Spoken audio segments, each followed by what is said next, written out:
நிறங்களும் மொழிகளும் ஆயிரம் இருந்தும் மனங்களில் பாரத தாயே வடக்கே விரிந்த தேசாபிமானம் தெருக்கில் குமரியில் ஒலிக்கும் இன மத வேற்றுமை இருந்தும் இதயத்தில் ஒற்றுமை பொங்கும்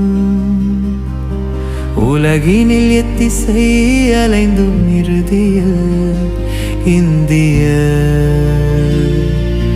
நாமே குருதில் மூவர்ணம் தானே.